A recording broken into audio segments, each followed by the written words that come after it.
Ce conseil va changer la vie d'énormément d'acteurs. Salut à tous, ici Reg, bienvenue dans les actualités cinéma, séries, un petit peu jeux vidéo de la semaine. Comme d'habitude, il y aura dans la description et le commentaire épinglé la liste des actualités, mais je vous incite à vous intéresser à toutes les actus car je donne mon avis sur l'actualité et le vôtre m'intéresse aussi. Pour répondre aux commentaires des précédentes semaines, il y en a un qui revient souvent. À chaque fois que je critique J.K. Rowling, il y a des gens qui s'énervent, il y a des gens qui m'ont dit « Ouais, comment ça se fait que tu veux défendre les enfants d'Harry Potter ou tu défends plein de gens, mec, J.K. Rowling, t'es super méchant. » Oui, bah normal, je suis méchant avec J.K. Rowling. Normal, logique. Vous savez ce qu'elle dit? Vous savez ce qu'elle fait? J'en ai fait une vidéo exprès il y a quelques mois pour ceux qui veulent vraiment tout le résumé de ce qu'elle dit. Mais là, on apprend quoi? On apprend qu'elle finance des groupes anti-trans. C'est de la discrimination. C'est de la transphobie. Donc désolé, hein. Moi, j'ai le sang chaud, je suis pas sympa avec les racistes, je suis pas sympa avec les gens qui discriminent, je suis pas sympa avec les personnes transphobes.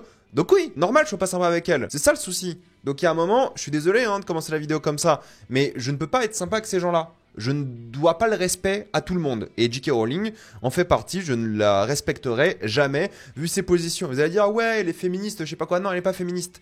Les femmes trans sont des femmes. Si vous êtes féministe, vous êtes aussi pour la cause des femmes trans. Ok? C'est important. Donc voilà, c'est ce que je voulais dire par rapport à ça, parce qu'à chaque fois, c'est le même débat. Elle veut juste défendre les femmes et tout. Non, là, elle finance littéralement, on l'a appris cette semaine, littéralement des groupes discriminatoires. Rendez-vous compte, c'est grave. Voilà. Et c'est pas fini parce que c'est grave ces histoires-là. Comme on l'a vu avec Jonathan Joss, qui est un acteur qui a fait beaucoup de doublage, majoritairement, mais pas que. Il a aussi joué dans des séries. Il a été tué aux États-Unis, au Texas. Crime homophobe. Oui, hein. Crime homophobe. C'est pas une blague, c'est vrai. C'était un crime homophobe. Il a été tué parce qu'il était gay. Voilà. Donc, normal que je m'énerve. On revient dans le passé. Les choses dévoluent, j'ai envie de vous dire. On a commencé à accepter les gens qui étaient peut-être à une époque considérés comme différents. Là, on commence à les retuer. Donc je suis désolé, hein, c'est pas normal. Voilà, c'est mon coup de gueule, c'est comme ça. Mais pour continuer dans la bonne humeur, plutôt, il faut parler de James Cameron. L'un de ses prochains projets sera une adaptation de The Devils, un bouquin de Joe Abercrombie. Apparemment, c'est une œuvre épique de fantasy. Il sera co-scénariste de l'œuvre, non pas réalisateur pour l'instant, on sait pas qui va réaliser, mais il sera co-scénariste avec du coup l'auteur du livre. Et je vais pas vous mentir, hein, moi je trouve ça très bien que James Cameron commence à bosser sur d'autres projets. Pourquoi? Parce que bah en fait Avatar, moi j'adore, hein, vous me connaissez, mais là il commence à bosser sur ce projet-là. Il bosse aussi sur son projet, vous savez, sur l'homme qui a survécu les 2 explosions nucléaires au Japon à l'époque. Et là, il va commencer un peu à partir de son univers de Pandora. Et c'est cool parce que j'adore Avatar, j'adore James Cameron, mais c'est vrai qu'il a quoi, 70 piges. J'ai pas envie qu'il fasse que du Avatar dans sa vie. Là, il aura pas mal de temps, j'imagine, entre Avatar 3 et 4, 2025 et du coup 2029 et 2031. Il prépare un peu la suite d'Avatar, même si c'est son bébé Avatar, bah, il prépare d'autres projets et c'est cool. Moi, j'aimerais bien le voir réaliser d'autres gros projets. On le connaît, Cameron. Ça fait quoi, 20 ans qu'il fait le même univers bientôt, donc peut-être qu'il bosse sur d'autres projets, ça va lui faire énormément de bien.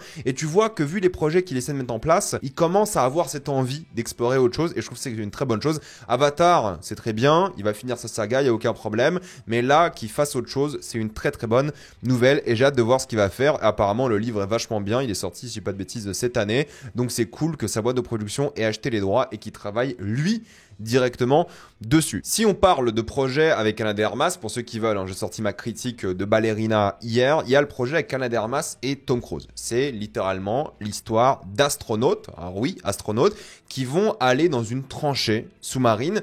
On imagine du coup que c'est sur notre planète, parce que sinon ce serait pas des astronautes qui iraient dans une tranchée sous-marine. Et c'est marrant parce que tranchée sous-marine, James Cameron, bon, vous connaissez hein, l'histoire, je vais pas vous refaire le topo ici. Mais du coup, Tom Cruise et Ana de Armas, leurs personnages vont aller dans cette tranchée sous-marine Alien dans un film à 200 millions de budget réalisé par Doug Liman. Alors Doug Liman, c'est qui tout double. Moi j'aime beaucoup certains de ses projets, certains de ses films, mais parfois c'est aussi un yes man. Il fait des films un peu à l'arrache, vite fait pour la thune. Ça m'intéresse un peu moins personnellement quand il fait ça, mais là vu que c'est Tom Cruise, je pense qu'il va y aller à fond. De toute façon les projets Doug Liman, Tom Cruise, en général ils sont plutôt sympas, ça dépend lesquels pour le coup, mais ça peut le faire et c'est Christopher McQuarrie qui réécrit actuellement le scénario et ça devrait être le prochain projet de Tom Cruise en tant que producteur, acteur.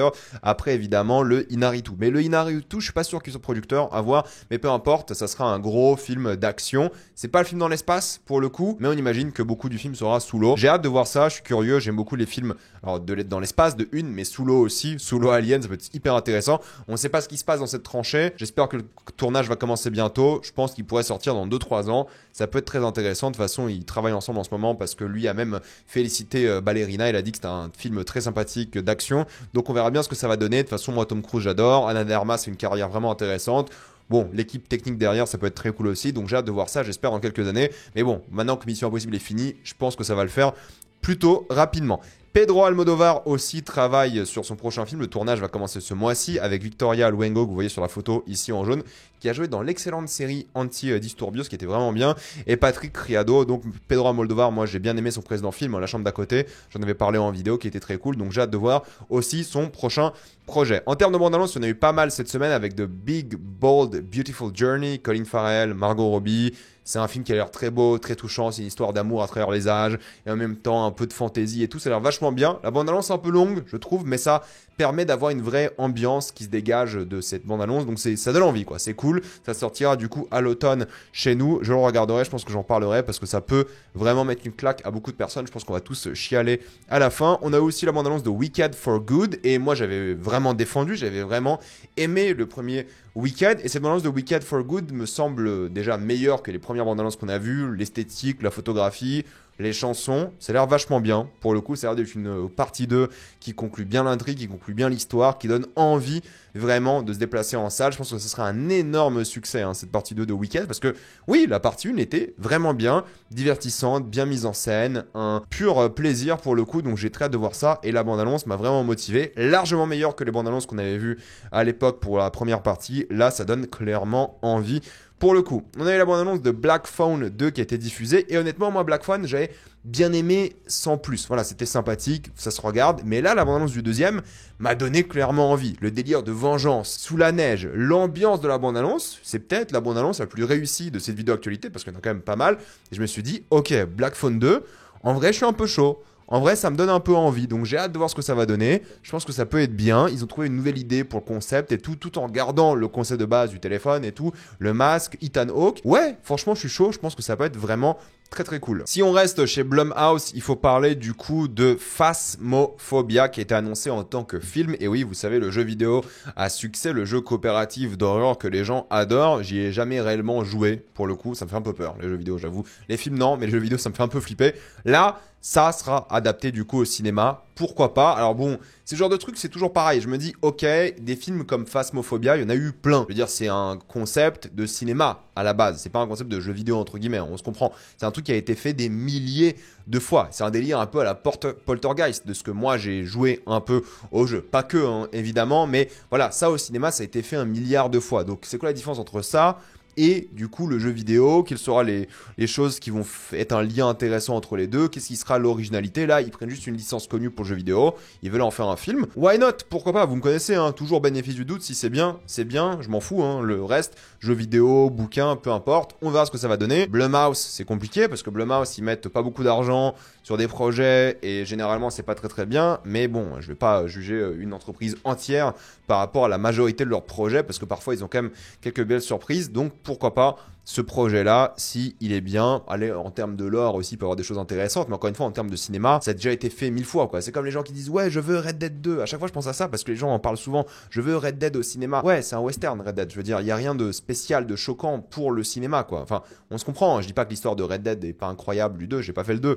Mais voilà, c'est le genre de truc où je me dis, ok, jeu vidéo, adaptation, mais qu'est-ce que t'apportes de plus avec la licence? On verra bien, j'imagine, dans quelques années lorsque le film sortira. Exorcist aussi, vous savez, le projet de Mike Flanagan, toujours chez Blumhouse, ne sortira pas du coup en 2026, en tout cas pas en mars 2026, parce que oui, la date de sortie c'est mars 2026, mais ils n'ont pas du tout commencé le tournage, donc il sortira pas du tout à ce moment-là, le film a été décalé, on ne sait pas quand il sortira, de toute façon Mike Flanagan est hyper occupé, on en parle dans quelques minutes d'ailleurs, donc why not? Encore une fois, moi, Mike Flanagan, je l'aime beaucoup ce qu'il fait, j'aime beaucoup ses œuvres, de manière générale, séries, films, il a une bonne attitude, je trouve, par rapport aux films d'horreur, donc ça peut être vachement bien à voir dans quelques années, du coup, j'imagine aussi.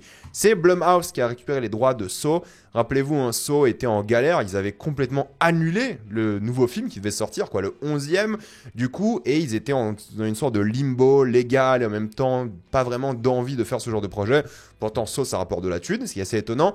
Lionsgate sera quand même associé à Blumhouse, mais maintenant, c'est Blumhouse qui possède la licence Saw, et connaissant Blumhouse, il y aura un Saw tous les ans. Alors là, préparez-vous à bouffer du Saw, ils vont faire ça à l'arrache super vite. Why not? Encore une fois, Saw, ça a toujours été le genre de concept que tu peux faire un peu à l'arrache entre guillemets, mais je pense que Saw 11 va débarquer assez rapidement, sûrement pour ouais, fin d'année prochaine. C'est toujours Halloween, Saw, ce genre de truc. Donc Halloween 2026, je pense qu'il y aura un prochain Saw, sauf si, je sais pas, ils ont déjà un scénario, sauf s'ils vont commencer le tournage rapidement. S'ils commencent rapidement, peut-être même pour la Saint-Valentin, il y aura un film. On verra bien, ça dépend de l'avancée du projet et à quel point ils ont annulé le projet avec Lionsgate. Est-ce qu'ils l'ont annulé au début? Est-ce qu'ils allaient commencer le tournage? On sait pas trop, donc à voir, mais pourquoi pas. On a eu la première image de Animal Farm, vous savez, hein, le livre de George Orwell par Andy Serkis, le film d'animation. Ça a l'air mignon, je pense que c'est un bon style du coup pour ce genre d'œuvre. Pourquoi pas? Je pense que c'est une œuvre intemporelle. Le bouquin est tellement important, tellement utile, tellement essentiel, je pense, à l'humanité, disons les choses, que je pense qu'une adaptation comme ça, du point de vue des enfants, peut être vraiment géniale et quelque chose que je recommande vraiment pour tout le monde. Donc j'ai hâte de voir ça, j'espère que la bande-annonce sortira bientôt. Le film devrait sortir normalement cette année. Et si on parle de Lionsgate, il faut savoir que Lionsgate est à fond sur l'IA. Et oui, le PDG a récemment dit que l'IA, ça va être trop bien. Imaginez qu'ils ont un film R-rated, donc ultra violent, avec l'IA. Ils vont pouvoir dire, ok, fais-moi ce film en PG-13. Donc t'enlèves toute la violence, tous les gros mots. Et il a dit, bah dans 3 heures, je vais avoir un nouveau film que je pourrais diffuser différemment. Ça m'angoisse un petit peu ce genre de truc, parce que ça, c'est n'importe quoi. Comment est-ce que l'IA va changer ce genre de truc? Normalement, c'est un mec, hein, c'est un monteur, c'est un réalisateur qui dit ok, bah là c'est du PG-13, là c'est du R-rated, on va enlever ça, ça et ça. Non, avec de l'IA, on va tout faire. C'est ridicule. Enfin, tu peux pas faire des films en PG-13, en film mature, film R-rated comme ça d'un clic quoi, c'est pas possible, c'est tout un processus artistique différent et tout. Vous connaissez mon avis sur l'IA, moi ça m'angoisse terriblement la manière dont les PDG vont l'utiliser. Par contre, il faut parler du coup de Denzel Washington et de Michael B. Jordan. Il a dit un truc que moi je dis depuis des années aussi, qui est hyper important je trouve pour les célébrités aujourd'hui et pour les acteurs. Il a dit à Michael B. Jordan de ne pas trop se montrer, de ne pas être trop présent sur les réseaux sociaux, parce que pourquoi est-ce que quelqu'un paierait pour le voir au cinéma le week-end, alors qu'ils peuvent le voir en ligne gratuitement tout le temps? C'est ça qui est important et il a 100% raison. Je pense que les réseaux sociaux ont tué la célébrité, ont tué les acteurs. Rappelez-vous, à l'époque, on faisait des films sur des acteurs. À l'époque, tu allais voir le nouveau Denzel. À l'époque, tu allais voir le nouveau Tom Cruise, le nouveau Brad Pitt. Maintenant, quel acteur, vraiment, si on regarde les chiffres, hein, quel acteur amène du monde en salle? Tom Cruise, pas vraiment. J'en ai fait rapidement un TikTok récemment, mais j'ai regardé un peu sa filmographie. Et mis à part des grosses licences d'action et tout, c'est qu'il aurait du mal à attirer du monde. Denzel, ça dépend des films. Encore une fois, est-ce que Highest to Lowest sera un carton? Tu vois, vraie question. Faut se poser la question. Est-ce que les films qu'il a fait précédemment étaient des vrais cartons lorsque c'était pas genre Equalizer, par exemple, ou Gladiator, ou des trucs comme ça? Donc, en fait, maintenant, les gens vont voir des licences, contrairement à l'époque où avant les gens allaient voir des acteurs. Et ça, c'est une très bonne chose d'être moins présent sur les réseaux, parce que je pense fatalement que de toute façon tu seras présent. Que tu fasses du contenu toi et que les gens parlent de toi, c'est différent. C'est mieux que les gens parlent de toi, que toi tu te montres tout le temps, régulièrement, pour être un acteur. Donc lui, Denzel, qui est l'une de ces grandes dernières stars de cinéma, lui, peut-être il ramène plus le monde comme à l'époque en salle, mais il a encore cette aura, on va dire, de star de cinéma. Vraiment, parce que il n'est pas beaucoup sur les réseaux. Et ça, c'est important. Le fait de ne pas être présent sur les réseaux, je pense que ça donne une sorte de chose d'accessibilité en moins. Et si tu es moins accessible, bah, tu es plus légendaire, tu es plus une star, tu es plus privé, tu es plus rare, disons, et les gens payent pour la rareté aussi, je pense. Bref, j'en ferai une vidéo un jour par rapport à ça, parce que c'est un truc qui a vraiment beaucoup évolué à Hollywood ces 20 dernières années, 25 dernières années. On va dire 20 ans, c'est bien, parce que c'est le début des réseaux sociaux, et il a raison sur ça. Et je pense vraiment que Denzel, si Michael B. Jordan écoute ce qu'il lui dit là, va changer la vie de Michael B. Jordan. S'il se montre que moins, et il se concentre sur le fait de faire des films en tant que réal, scénariste, acteur, et il est juste là à la télé, faire des interviews et que les gens parlent de lui, why not? Mais le fait de, vous savez, avoir la routine des célébrités, de montrer tout ce qu'elles font et tout, bah oui, ça donne un côté attachant en marketing, mais on l'a vu, le marketing Instagram ne se convertit pas en place de cinéma. Donc si tu veux vraiment être une star, il faut que tu sois présent au cinéma plus que sur les réseaux sociaux. Il faut que les gens payent pour te voir et je pense que Denzel a 100% raison sur ça et c'est l'une des grandes épidémies, si on peut appeler ça comme ça, chez les stars de cinéma qui se disent « Ok, voilà, j'ai besoin d'être sur les réseaux » et les producteurs poussent à être sur les réseaux. C'est tout un cercle vicieux, un peu à la con parce que les producteurs comprennent pas vraiment ce qui se passe, comment marchent les chiffres. Bref, c'est un enfer, mais je pense que Denzel a 100% raison sur la question. Destination finale, Bloodlines est le plus grand succès de la saga avec plus de 230 000 millions au box-office international, de loin le plus grand succès de la saga, 50 millions de budget, énorme succès, vous inquiétez pas, on va rebouffer du destination finale, et tant mieux, parce que clairement c'était d'après moi le meilleur de la saga. Slow Horses saison 5 a une date de sortie, et oui, enfin le 24 septembre, il y a une saison par an, parfois même 2 saisons par an, ça qui est assez génial, hein. Pour le coup avec Slow Horses, c'est génial. Slow Horses, regardez Slow Horses, c'est sur Apple, ça met une claque à beaucoup de séries d'espionnage, c'est vraiment divertissant, c'est généreux, c'est trop bien. Donc regardez Slow Horses, il y a une petite bande-annonce, teaser qui est sorti où il n'y a rien d'intéressant, mais le 24 septembre, on sera branché à Apple pour regarder ça, évidemment. On parlait de Mike Flanagan, alors il y a la série Carrie qui a le droit à son casting, le tournage commence cet été pour une sortie du coup normalement à l'été prochain, mais la série Carrie, dont Mike Flanagan sera, je crois, scénariste de certains épisodes, en 8 épisodes si je dis pas de bêtises, et sera du coup une réadaptation du Stephen King. Il y a le film de Palma qui est très bien, mais là vous avez ici le casting, c'est majoritairement des gens un peu inconnus, hein. Mais voilà, vous pouvez regarder le casting si vous voulez, mettre pause. J'ai pas grand chose à dire dessus, c'est pas des gens que je connais beaucoup, sauf des gens que j'aime bien, comme Amber Minhunter qu'on a vu dans Prey, Matthew Lillard qui a une carrière quand même depuis quelques années, mais globalement je pense que ça peut être intéressant, je pense que ça peut être bien, j'ai hâte de voir ça tout de même si le De Palma est quand même un grand classique. Et si on parle de quand même Flanagan, c'est de Dark Tower, il a reparlé du projet, rappelez-vous Dark Tower au cinéma c'était une catastrophe, un calvaire, le film était horrible, mais normalement 5 saisons sont prévues pour The Dark Tower et en même temps 2 films, et c'est Mike Flanagan qui va travailler sur la série. Il a dit qu'il va respecter l'univers de Stephen King. Il a dit qu'il va vraiment faire ça bien et proprement. On verra bien. Ça devrait peut-être sortir dans 1 ou 2 ans. Ça dépend comment le tournage va commencer et va avancer de manière générale. C'est un projet qui m'intéresse personnellement. Ensuite, on a Ridley Scott qui a dit que lui et Alien, c'est un peu terminé. Il va laisser la franchise continuer sans lui. Et je suis un peu déçu parce qu'honnêtement, j'espère qu'il va changer d'avis parce qu'il manque un film. Il manque un film, Alien. Il manque la suite de Covenant. Je pense que Ridley Scott devrait réaliser la suite de Covenant, faire son dernier projet Alien. Oui, je sais qu'il va pas forcément avoir les financements pour faire une suite à Covenant. Je sais qu'il a pas forcément envie de le faire. Je sais qu'il y a plein de problèmes, hein, clairement, par rapport à Covenant. Moi, j'adore hein, Covenant pour le coup. Je pense que c'est un super film. Mais je pense sincèrement que surtout Ridley Scott devrait conclure son histoire parce qu'il y a un vrai cliffhanger à la fin de Covenant, on a envie de savoir comment ça finit. Je pense qu'il mérite de finir, je pense que le backlash, on va dire, par rapport à Prometheus et Covenant était un peu exagéré et il devrait, d'après moi, continuer et achever son arc narratif avec son personnage de David, qui est l'un des meilleurs personnages de blockbuster depuis très longtemps. Donc j'aimerais bien voir ça. Malheureusement, je pense pas que ça va se faire. Je pense qu'il y a d'autres projets à faire et surtout, il a 86 ans, 87 ans. Donc qu'est-ce que vous voulez qu'il fasse? Malheureusement, il pourra pas faire ça comme il le souhaite. Donc honnêtement, moi j'aimerais bien, mais s'il veut pas, il veut pas. C'est comme ça. Alien est entre de bonnes mains, j'imagine. On verra bien avec Alien Earth et la suite de Romulus. Mais j'aimerais beaucoup qu'il fasse du coup une suite, une dernière suite à Covenant avec son style, sa patte, son histoire, ses thématiques, ce qui l'intéresse de manière générale. J'adorerais voir ça, mais malheureusement, je pense pas que ça va se faire, ce qui est très triste d'après moi. Superman de James Gunn va durer 2h09 et oui, 2h10 on va dire pour ce film. Je pense que c'est une bonne durée. Pas besoin de commencer un univers cinématographique avec un film de 2h45. Là, 2h, petit film, sympathique. Enfin, petit film, c'est un film de taille normale, on va dire, de durée normale.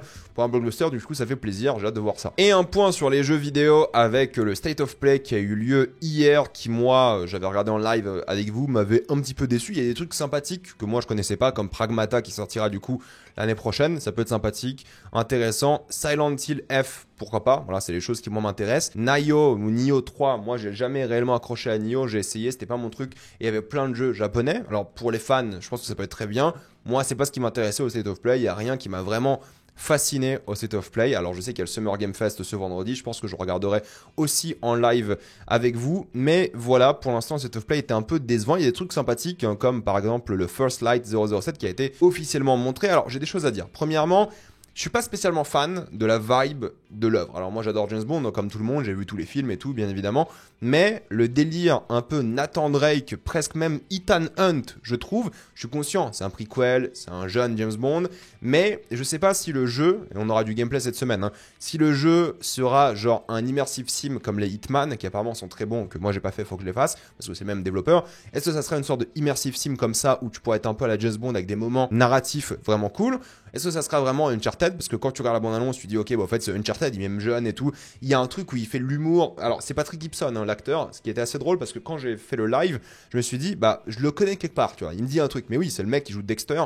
J'ai fait aussi la critique de Dexter, mais je l'ai pas reconnu. Mais oui, c'est officiel, c'est Patrick Gibson qui joue cette version de Bond. Et j'y crois pas des masses. Honnêtement, je le vois pas en Bond. Encore une fois, je sais qu'il est pas encore 007, c'est le but de l'œuvre, c'est First Light et tout, c'est le début, mais je vois pas l'ambiance cinéma James Bond dans cette œuvre. Alors on a vu qu'une bande-annonce, peut-être le gameplay sera vraiment James Bond, ça sera génial, le personnage sera compris, je fais confiance pour le coup aux développeurs, ils ont un bon CV, il n'y a aucun problème, mais de ce qu'on a vu là, moi je suis un peu perplexe. Je ne m'attends pas à Uncharted. Je veux pas Uncharted en fait quand je joue à un jeu James Bond. Pour un Nathan Drake, c'est Nathan Drake, Indiana Jones, c'est Indiana Jones, Lara Croft, c'est Lara Croft, voilà, Ethan Hunt, c'est Ethan Hunt. Là on est dans un truc un peu bizarre et quand je vois ça, je vois pas James Bond.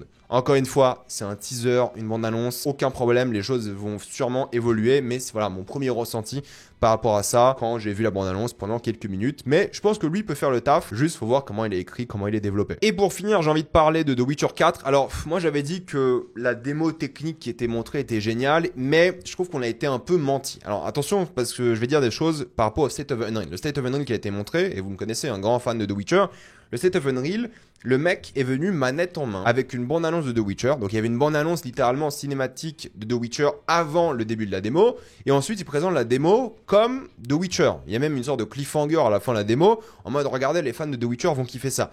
Mais ils ont vite dit à tout le monde, attention, c'est pas le jeu. C'est pas ce que vous allez voir dans le jeu, c'est une démo technique dans l'univers de The Witcher.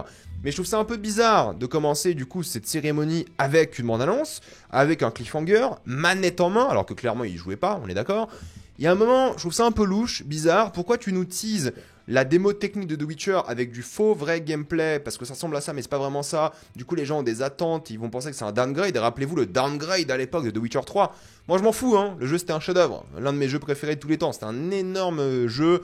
Incroyable, downgrade, je m'en fous. Mais il y avait un downgrade de The Witcher 3. Donc maintenant, les gens vont voir ça, ils vont se dire, ok, The Witcher 4 doit ressembler à ça. Sur PS5, 60 FPS, Ray Tracing. Soyez honnêtes, il y a un moment, soyez un peu sincères. Je pense que c'est un mauvais move de faire ça parce que les gens vont pas comprendre. Moi, maintenant, j'ai compris que ça, c'est faux. Voilà, c'est de la fantaisie. Voilà, ça, je fais pas confiance. Tant que j'ai pas vu du vrai gameplay, je fais pas confiance à ça. Ça, c'est une démo technique pour Unreal. Why not? Quand on aura du vrai gameplay, quand on verra plus de choses par rapport à ça, là, ok. Mais beaucoup de personnes, leur première idée de The Witcher 4, c'est ça. Du coup, quand ils vont voir la suite, ils vont voir The Witcher 4 vrai gameplay, ils vont dire putain, vous avez déjà downgradé le jeu. Donc je pense que c'était un très mauvais move marketing, très mal expliqué. Ils ont teasé en plus The Witcher 4 comme une vraie présence là-bas et on te dit juste après attention, c'est pas le vrai jeu. C'est pas le jeu ça n'a rien à voir, c'est pas dans le jeu. Bien sûr que c'est dans le jeu tout ça. Alors peut-être pas la même manière et tout, mais bien sûr, la direction artistique c'est celle de The Witcher 4. C'est évident. Mais je trouve que le move est assez mauvais par rapport à ça. J'adore The Witcher 4, je veux dire, il n'y a aucun problème, je vais kiffer le jeu, c'est sûr, mais je pense qu'en termes de marketing, en termes de comment ils ont présenté les choses, c'était pas la meilleure chose à faire. Peut-être là au Summer Game Fest, ils vont remontrer The Witcher 4, ça m'étonnerait, honnêtement, on verra bien ce vendredi, j'en ferai un live, je pense, et peut-être je vais me taire par rapport à ça, mais honnêtement, là, je pense pas que c'était le meilleur move. Dites-moi ce que vous en avez pensé de tout ça, êtes-vous d'accord, pas d'accord, j'ai envie d'avoir votre avis. Ça, vous abonner à la chaîne pour voir les prochaines vidéos. Mettez un j'aime, ça aide beaucoup la chaîne. Suivez-moi sur tous mes réseaux, que ce soit Spotify, TikTok, Reels ou même Twitch. Et moi, je vous dis à la prochaine fois. Salut à tous.